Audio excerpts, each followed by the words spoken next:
Hello, my name is Gaia, and I'm not gonna touch the microphone. Okay. Oh yeah, that's so much better. Okay.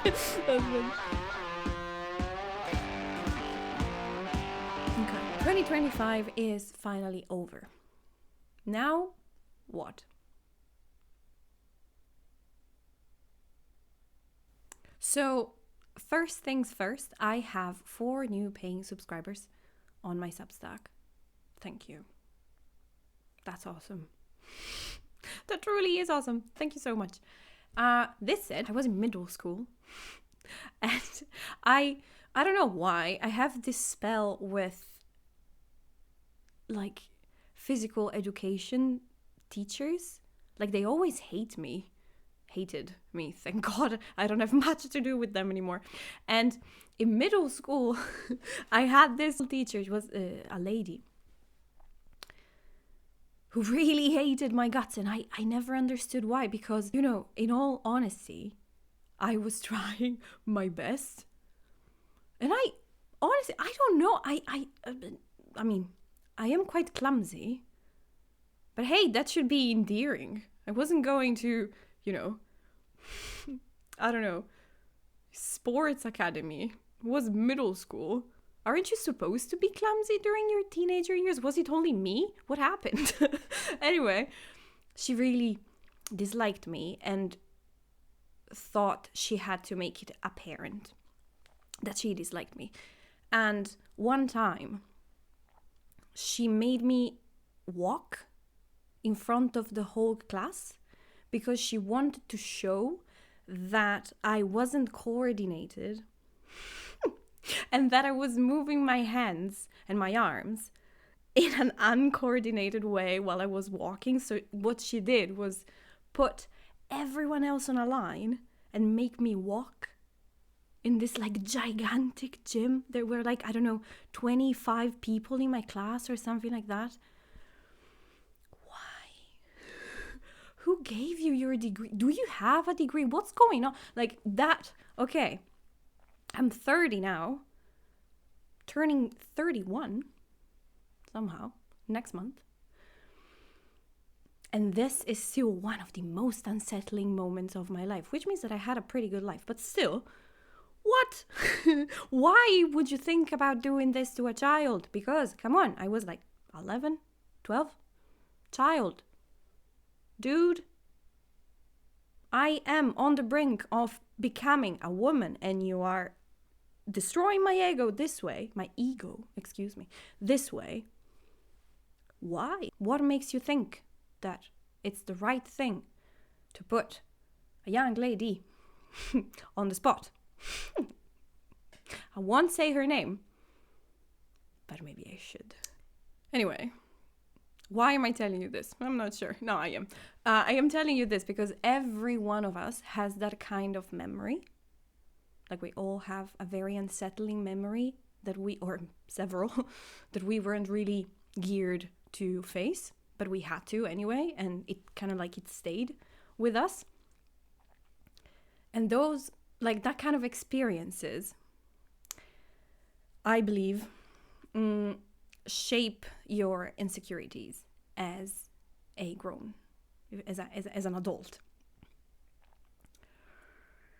And I know that because to this day, whenever I'm walking, I'm like, am I walking weird? Should I be doing something else with my arms? I don't know. I thought it was just, second nature. Walking, actually, not even walking, but moving my arms as I walk. What? Like, okay, if you ever see me walk, just let me know if you think that I'm weird. As I walk, not in general. In general, I already know that I'm weird. But that's okay. The only problem is how I walk. I'm fine with everything else. Okay, so the whole point of this is, okay,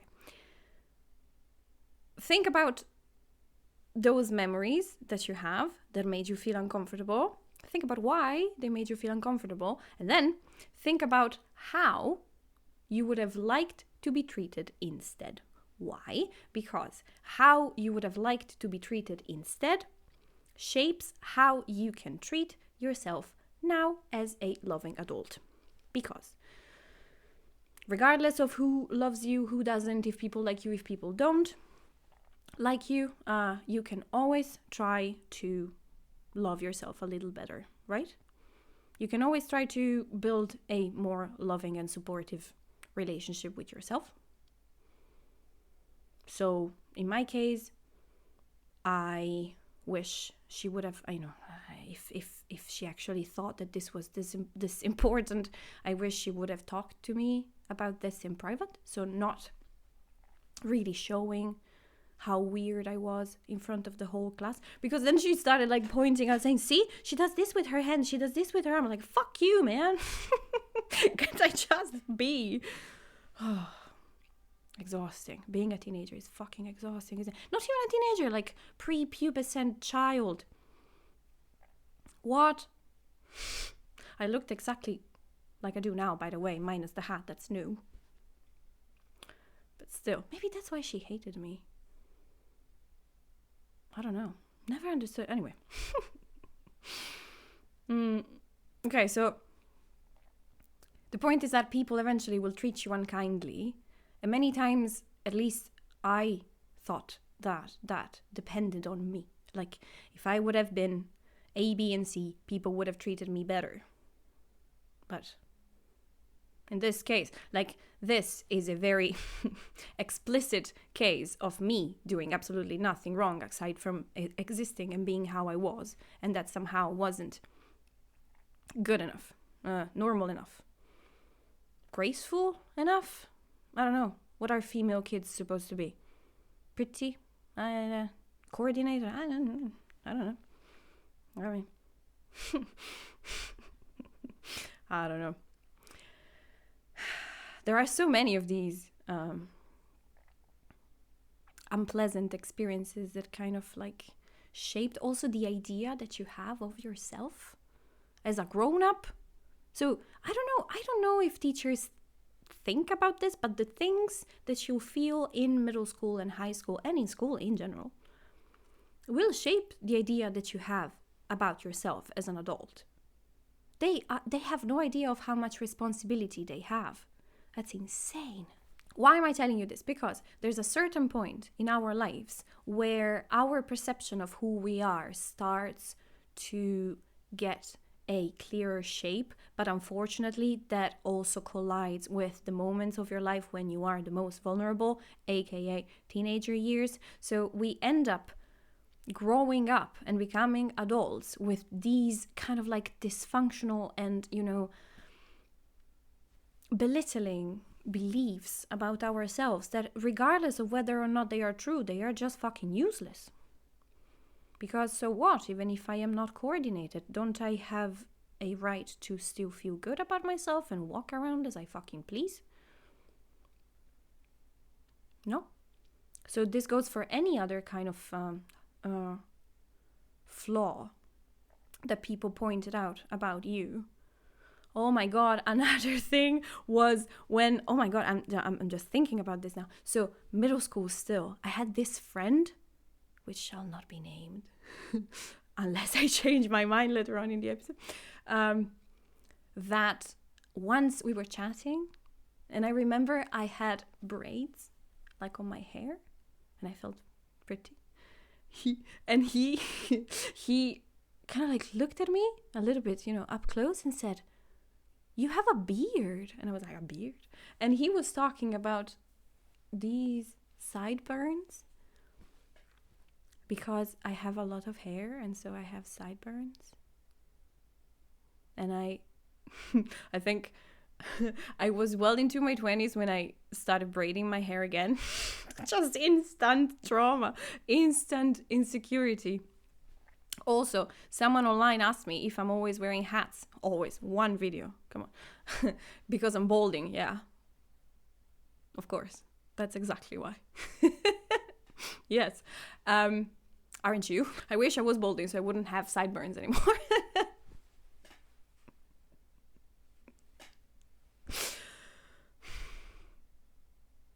Okay. Someone asked me,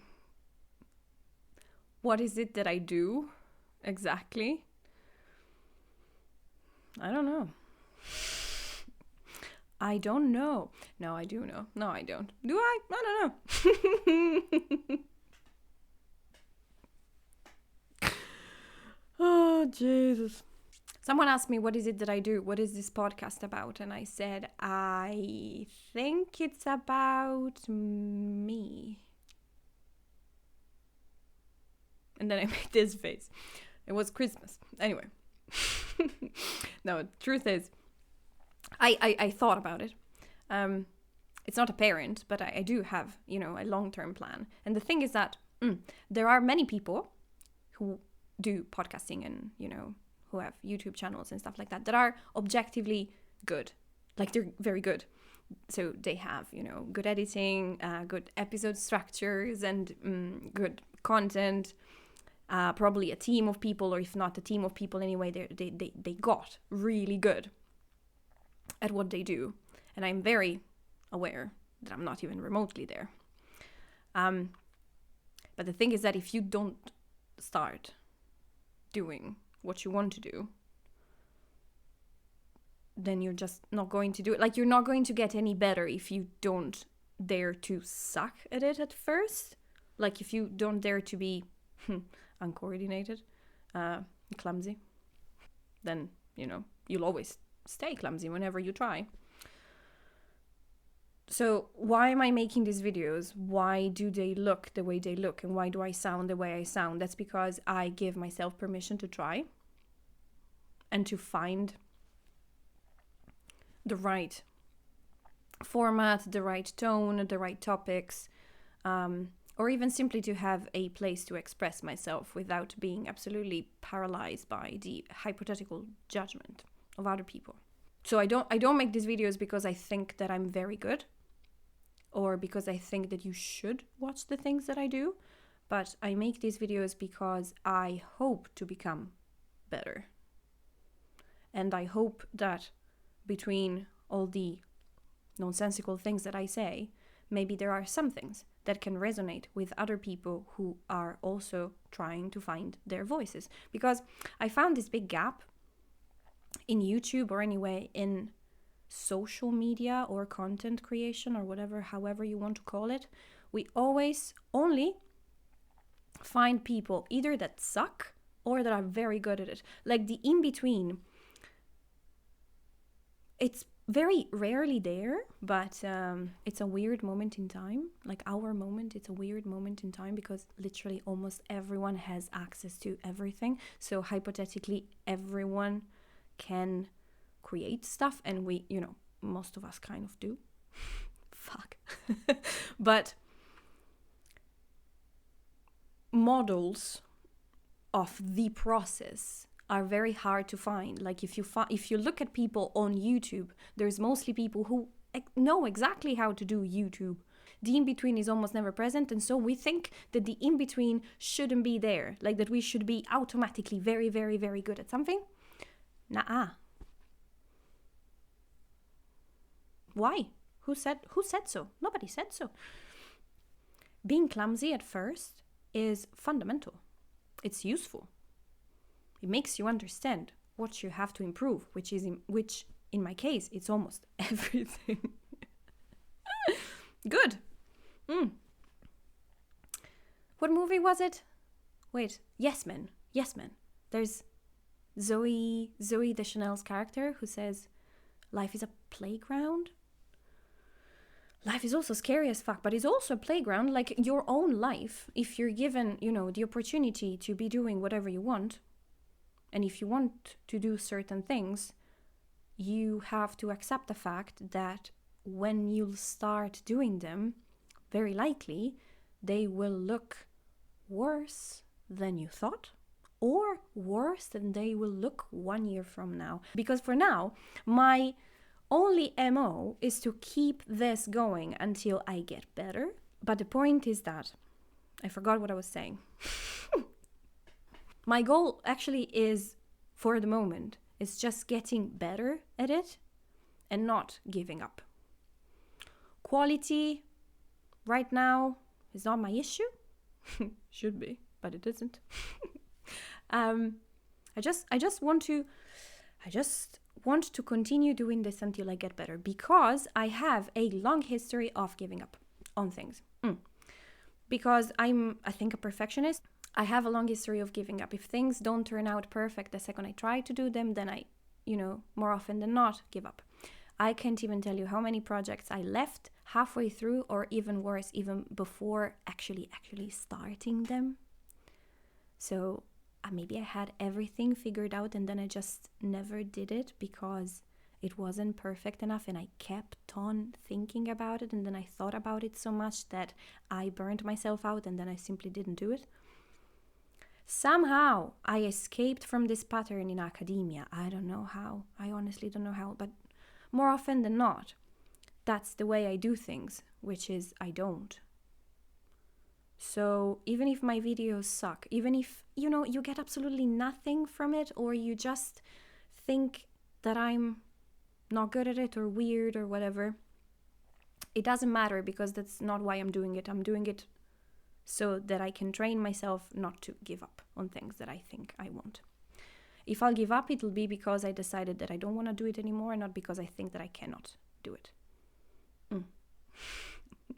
So, going back to my PE teacher, I think if I had found more supportive teachers and stuff along my path, perhaps my self-esteem would have been a little better, and perhaps my sense of self would have also been a little more stable. But ultimately, I think that, we are beings interacting with other beings, and everything that happens to us has an effect on our lives. And most of the time, people do not have bad intentions. Maybe they have unclear intentions or clumsy intentions, but it's more often than not, they're, just trying their best. Regardless of the things that made you feel uncomfortable in your life, like during your formative years, you can still decide to be a more loving adult right now. And being a more loving adult also means giving yourself the chance to try, and most of all, giving yourself the chance to not be perfect and do things anyway. I don't know, I like the fact that I'm simply talking about things. It takes the pressure off, not thinking that they are groundbreaking, but if you find them useful, then I'm glad you do. And if you don't, well, hey, then you don't. Okay. Oh, very important. If you stayed up to this moment, thank you so much. The algorithm thanks you, and so do I. But okay, very important thing. I decided something during the Christmas break, which is that I would like to mix these one-on-one podcast formats with interviews. I don't know if you watched the movie When Harry Met Sally. So it's a mixed genre because it's a romantic comedy, but there are some bits that can be defined as mockumentary because there are some staged interviews of couples. And the cool thing is that the couples are staged. So the actors that talk are actors, but the stories behind are real.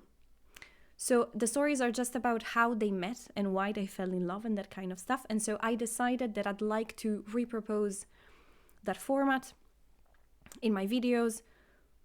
What does that mean? That means that in my future episode, every once in a while, not in every episode, but whenever I get the chance to do it, I will interview couples, ask them some questions. They're not going to be normal questions. They are going to be odd questions because I prefer those questions. And I think it's going to be nice. So if you have a cool love story to tell, reach out to me. We'll make it happen. Even if you don't have a partner and you just have a story to tell, that's good. That's fantastic. Reach out to me. Either here, I'm not marketing, I actually care about this. So either in the comments, or I have a link. I promise, I swear it's not marketing. I just don't know how to reach people in any other way aside from the people that I know. And I already have a list of people that I know that I want to interview. But in case I don't know you, or in case I haven't asked you yet, and you would like to be interviewed by me. I promise the quality of the videos will be better than these ones.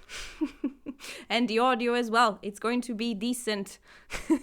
There's going to be editing, color coding. Okay. Reach out to me. It's going to be fun. I hope. All right. I will talk to you next time.